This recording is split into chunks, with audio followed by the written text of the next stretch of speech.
अभी कुछ नहीं। गुड मॉर्निंग बच्चों, कैसे हैं आप लोग? घर पे हैं, सेफ रहें, पढ़ाई करते रहें। मैं अविनाश ओझा, जो कि आपको बेसिक कॉन्सेप्ट ऑफ केमिस्ट्री पढ़ा रहा था, उसी सीरीज़ का मैं आज आपके लिए तीसरा वीडियो लेकर आया हूँ, जहाँ मैं आपको समझाऊँगा law of chemical combination. Laws of chemical combination. Combination मतलब आप जानते ही हैं, जोड़ना। Generally there are 5 laws of chemical combination. पहला लॉ जो है वो है law of conservation of mass. देखिए, एक शब्द आया है यहाँ पे, कंजर्वेशन।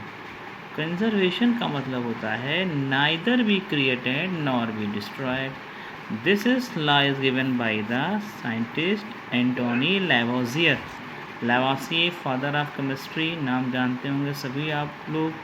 इन्होंने दिया था law of conservation of mass. इन्होंने क्या कहा, कोई भी फिजिकल चेंज हो ड्यूरिंग एनी फिजिकल और chemical change, matter is neither be created nor be destroyed, it may change one form to another.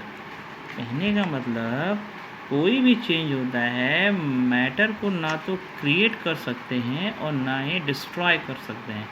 ये एक फॉर्म से दूसरे फॉर्म में चेंज होता है। जैसे कार्बन है, ऑक्सीजन से रिएक्ट किया, CO2 बनाया। Carbon 12 gram mass, oxygen 32, CO2 44 gram. तो आप ये भी कह सकते हैं, इन ए केमिकल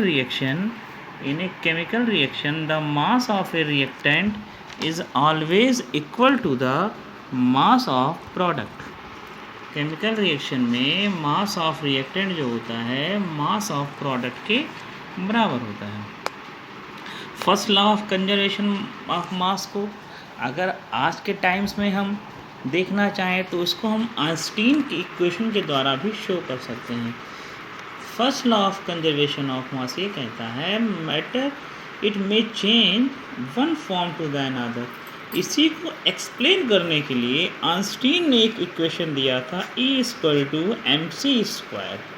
आप जानते हैं that equation convert the mass into the energy. Here is the energy, m is the mass and c is the speed of light. Light की स्पीड आपको पता है ये कितनी होती है, 3 × 10⁸ मीटर पर सेकेंड। क्लियर? आप जानते हैं इसी के लिए E=mc², that is the Einstein equation. आप इसको आप पढ़ते हैं, that is the conversion of mass into energy. For ordinary physical and chemical change the law of conservation of mass is still valid. इसलिए हम कह सकते हैं कंजर्वेशन ऑफ द मास जो है आज भी वैलिड है, इसकी यथार्थता आज भी अप्लाई की जा सकती है। आगे चलें, सेकंड लॉ पे चलें, तो हमारा जो सेकंड लॉ आता है, that's are the law of constant proportion. बात करें लॉ ऑफ कांस्टेंट प्रोपोर्शन की, कांस्टेंट देखिए ध्यान से समझिए, कांस्टेंट है यहाँ पे। कांस्टेंट का मतलब not change. This rule is given by the J.L. Proust. इसको प्राउस्ट ने दिया था। प्राउस्ट ने क्या कहा, कोई भी केमिकल कंपाउंड हो, it's not a matter which source is obtain.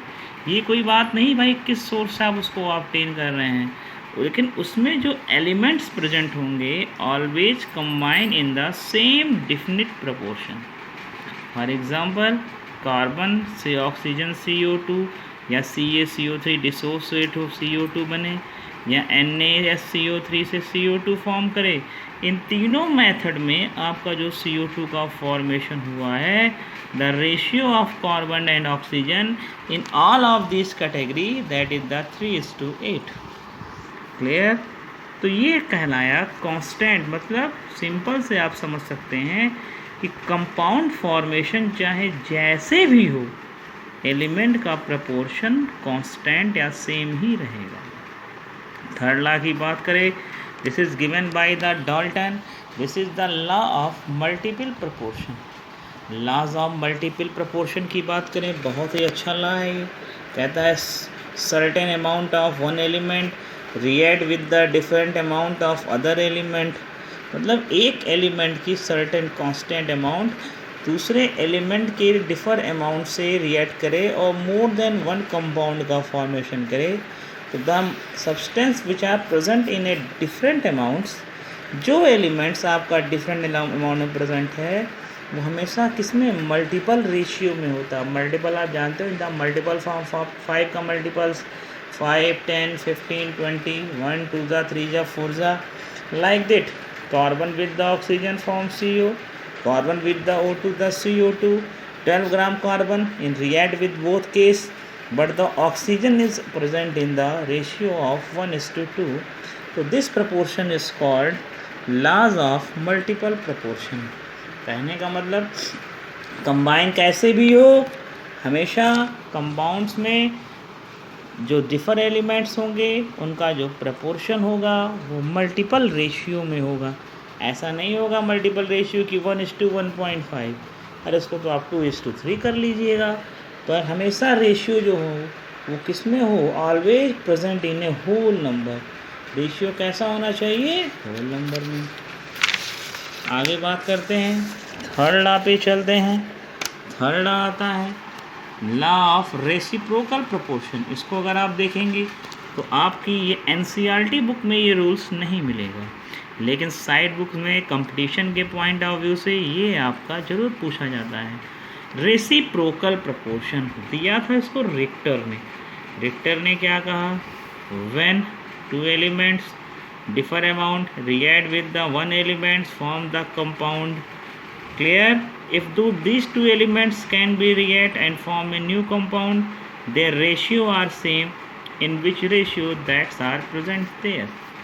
कहने का मतलब जैसे यहाँ हाइड्रोजन है, ऑक्सीजन है, सल्फर है। क्लियर? सल्फर है ऑक्सीजन के साथ क्या बना रही है, SO2। हाइड्रोजन क्या बनाई, H2O। अगर H2O में रेशियो देखें 2:16, SO2 का रेशियो देखें तो 32:32। यहाँ पे अगर हाइड्रोजन और सल्फर का रेशियो देख लें तो 2:32, 1:16।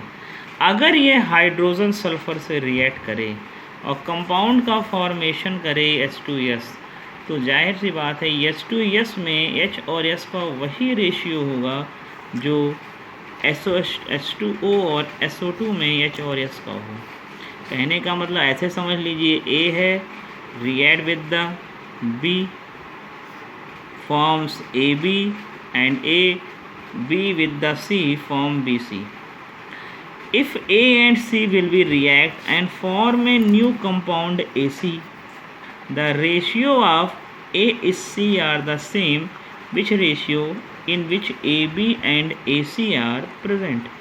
AB और AC में जो रेशियो होगा A और C का, वही AB और BC में जो रेशियो होगा AC का, सेम रेशियो प्रेजेंट होगा AC में A और C का। क्लियर? ये आपका कहलाता है law of reciprocal proportion. Next laws की बात करें, last law is Gay Lussac laws of combining volume. नाम में ही छुपा हुआ है discoverer, given by the Gay Lussac. Gay Lussac ने क्या कहा, when two or more gas reacted which one another, जैसे हाइड्रोजन है क्लोरीन से रिएक्ट कर रही है, 2 की जगह 3 गैस हो जाए, 4 गैस हो जाए, and form compound, they will always react within a simple whole number ratio with one another under identical condition of temperature and pressure. मतलब under the some temperature and pressure इनका ratio हमेशा क्या होगा, simple whole number, whole का number 1, 2, 3 होगा, दशमलव नहीं लगेगा इसमें। जैसे hydrogen with the chlorine form the HCl। अब देखिए एक वॉल्यूम हाइड्रोजन का एक वॉल्यूम क्लोरीन से रिएक्ट करके 2 वॉल्यूम HCl बना रही है। अगर रेशियो देखा जाए तो 1:1:2। क्लियर? तो ये आपके 5 लॉज ऑफ केमिकल कॉम्बिनेशन है। पहला लॉज कंजर्वेशन, दूसरा लॉज क्या है आपका कांस्टेंट प्रोपोर्शन, तीसरा लॉज आपका मल्टीपल प्रोपोर्शन, चौथा रेसिप्रोकल और पांचवा गै-लुसाक लॉ ऑफ कंबाइनिंग वॉल्यूम। आशा करता हूँ ये वीडियो आपको ज़रूर पसंद आया होगा। इसको आप रिवाइज करिए और इस पर क्वेश्चन आपके पास जो भी बुक हो या साइड बुक हो उस पर ज़रूर लगाइएगा। मिलते हैं फिर नेक्स्ट वीडियो में। Keep and watch. Thank you very much.